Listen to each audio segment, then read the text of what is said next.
Miller Moss still has not clinched the USC starting quarterback gig. Thursday is critical for injured Dodgers players, and there's a lot of them. And the Rams are suddenly scrambling to assemble an offensive line. Good morning. I'm James. This is your daily dose of Sports and Start for the greatest sports city in the world, Los Angeles. This is the faithful Angelenos Morning Report. And it is August 4th, 2024, Sunday morning here in the Sanctum Sanctorum of LA Sports. And I had a tough Saturday. Can't lie. Lots of prayer. And if you believe as I do, take a moment and thank Him for the blessings in your life, like LA Sports. If you like being in the know about LA Sports, clickety-clack the like button. Clickety-clack the subscribe button. There's a notification bell. Hit that. It'll let you know when we drop new content. Sharing is caring. Let people know we exist, and by all means comment. Now, before we go through the news and notes, a look at the scoreboard. Dodgers 10, Oakland 0. That's more like it. Not that it solves everything, but that is more like it. Shohei Ohtani joined the 30-30 club by stealing 3 bases.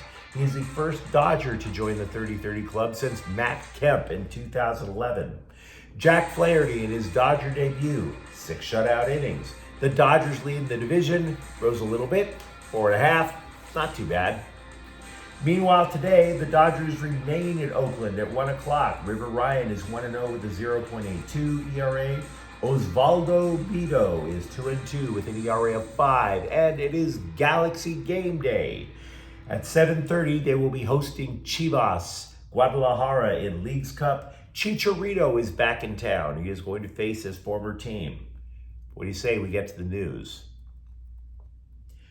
Everybody has been assuming Miller Moss is the USC starting quarterback.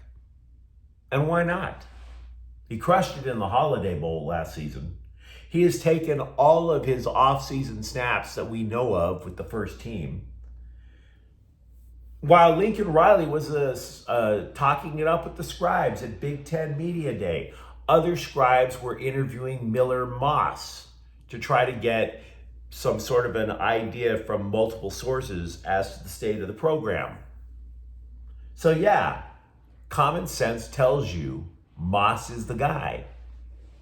You know who's not going along with common sense? Lincoln Riley. Sure, he'll talk up Moss, but, quote, Miller had the best spring, like I told you guys at the end of the spring.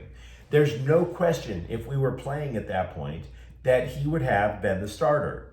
But in my history, man, a lot changes, you know? I mean, you got some other guys in the room, you know, Jaden Maivia and Jake Jensen. They've got reps. They've gotten better fast, unquote.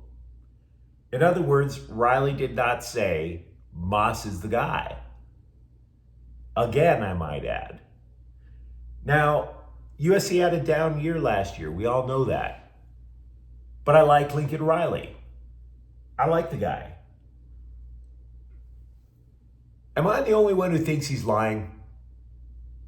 Does anyone else want to raise their hands on this one? Am I the only one who thinks the guy is lying? Anyone? You don't have to lie, coach. I keep asking myself, I get sometimes that you want to try to pull a fast one on your opponent. I keep asking myself, what is there to possibly gain by just, against LSU by not admitting Moss is the guy? You tell me. Something Riley definitely wasn't lying about was the need to bulk up for the Big Ten. Ever since Pete Carroll returned to the NFL, have you noticed, as I have, that USC has progressively become more of a finesse team?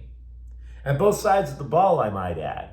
USC was once known as tailback tech, the I formation, punching you in the mouth with that offensive line until you submitted. They switched to the air raid offense. The defense goes to a 3-3-5 with Alex Grinch eventually with his speed D, which of course flamed out dramatically. It was like the Hindenburg of defenses watching the USC just burst into flame week after week. Now, Riley told the Scribes all offseason long, USC had to bulk up. This is not necessarily going to work in the snow. We have to get more physical with these Midwesterners. So yesterday, Riley told the Scribes that USC has added 1,400 pounds during the offseason.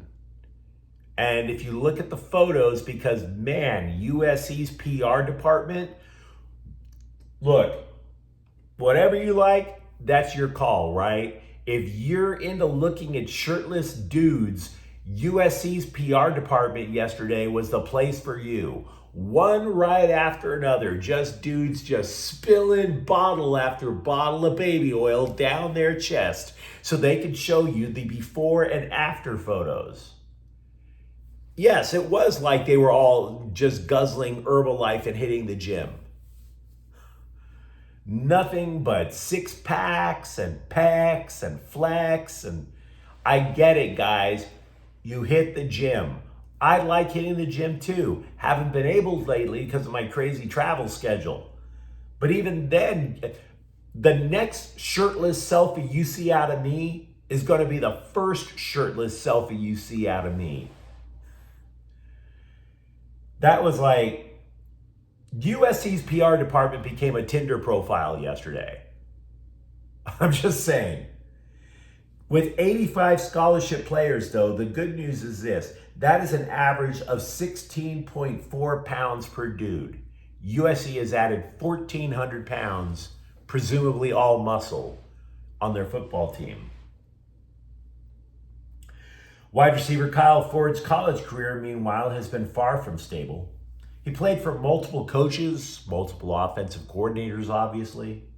2 knee surgeries. Now look, those are all things that you can't control. But then he wound up adding some ridiculousness to his own life by transferring to UCLA and then transferring back to USC. Go to your own rival and then come back the next year. You tell me how that makes sense. So, what did not work with the Bruins? Without mentioning his name, Ford definitely was chucking Chip Kelly under a bunch of buses. Quote, "We had a lot of pieces and I just felt we were kind of misutilized, which was really frustrating from the standpoint of where I was last year. Confidence was high. I was living the right way. I think that was the most frustrating year of football I've ever had," unquote. And then he added something, little twisty twist of the knife. Quote, "I hated wearing that blue, honestly," unquote. Which makes you wonder why you would leave USC to go to that school, right? If you hated blue, there's over 100 college football teams. They do not all wear blue. USC does not corner the market on cardinal and gold. I'm just saying. But Kyle Ford, we'll see if he's figured it out and put it together this year. Meanwhile, the Dodgers' problems are all-encompassing despite snapping that 3-game losing streak Saturday. Yesterday, for example, I was calling out pitching coach Mark Pryor because the entire pitching staff has been stinking up the joint despite yesterday's game being a shutout. In the last 28 games, not counting Saturday, the staff compiled an ERA of 5.88. That is second worst in Major League Baseball.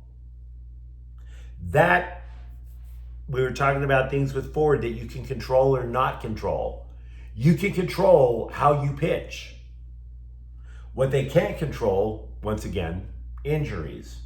But there is good news for the Dodgers on that front. There is going to be a simulated game at Dodger Stadium on Thursday, and it involves at least 4 players. Mookie Betts, Max Muncy, Miguel Rojas, the recently acquired Tommy Edman. There may even be a 5th. It depends on how Chris Taylor is feeling that day. There are so many injured players that are going to take part in this simulated game that the Dodgers are going to summon pitchers from Rancho Cucamonga, their single-A minor league affiliate, to actually pitch in and help. Literally. just calling in everybody from Rancho Cucamonga to help out. Maybe they're going to call up Smokey and Debo. I can't confirm it. The big takeaway from this simulated game is that Muncie can actually swing a bat without needing an ambulance. So that's progress. Cheers for Max Muncie. Dave Roberts told the Scribes that Muncie actually took batting practice on consecutive days and felt good.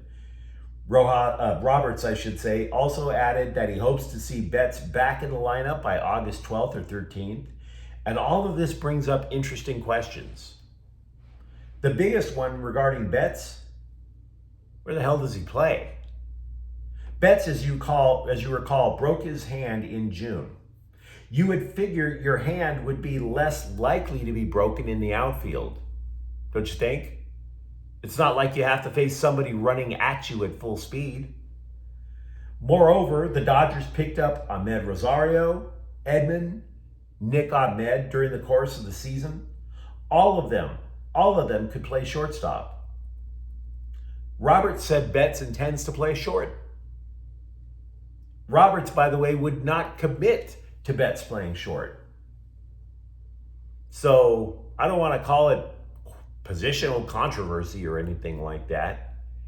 Mookie Betts has been very accommodating with the Dodgers in terms of he just wants to win, so throw me out there wherever the hell you want. And I would add something. If Edman does wind up getting healthy in time and does play, there's a hidden benefit to having him in the lineup. The guy has stolen 106 bases in the last 5 years, and he's only been caught 17 times. So the Dodgers would get noticeably faster. The Orange County Register is reporting that Yoshinobu Yamamoto threw 20 pitches on Saturday. It is the first time the guy has pitched off a mound since June. Progress there. Former Major League General Manager Jim Bowden, by the way, wrote in The Athletic that the worst deal at the trade deadline was Jack Flaherty coming to LA from Detroit. Worst in terms of the most lopsided, by the way. The Dodgers, he says, clearly won that deal. Meanwhile, the Rams are still trying to figure things out. Right tackle Rob Havenstein is week to week with an ankle injury. Moreover, left tackle Alaric Jackson has been downgraded from day to day to week. Both of them with ankle injuries. Now, if you've never jacked up your ankle, week to week makes a lot of sense. It does.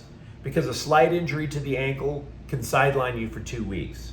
A good ankle sprain, one where it's like, oh, that pain is delicious, you're out a month.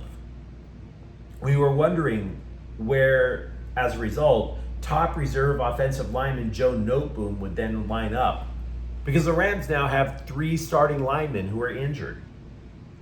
It turns out that Noteboom is currently taking over for Alaric Jackson at left tackle. We don't know who fills in for Havenstein, although Warren McClendon is apparently going to get the first shot. He's going to get snaps at right tackle in a scrimmage this week against the Chargers. But then you're left wondering, who the hell's playing left guard? We have no idea. There's so much confusion going on now with the Rams offensive line, which was supposed to be their strength. I have been hyping the Rams offensive line for months. And now it's utter chaos. Sean McVay even floated an emergency situation of floating center Steve Avila back to left guard if things become even more drastic. Quote, if we deem that whoever can plug in at center gives us a better opportunity for Avila to play guard, then that's what we will do, unquote.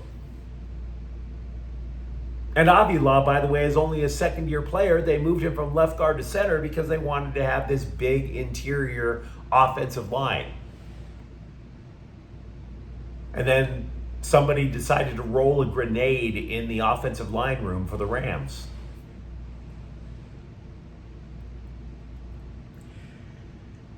Over with the Chargers, despite the wide receiver group lacking what we would call a true number one, despite the quarterback wearing a special boot so that each step does not make him curl up into a whimpering ball, make no mistake, the Chargers still have a terrific group of edge rushers.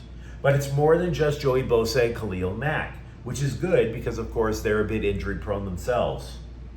Tuli Tuipulotu turned a lot of heads as a rookie. Then the Bolts, they go out and they sign veteran Bud Dupree. Bosa told The Athletic, quote, "We pretty much played out there with 4 starters," unquote, which is great. But Chris Rumph, remember him? Do you really need 5 edge rushers on your roster?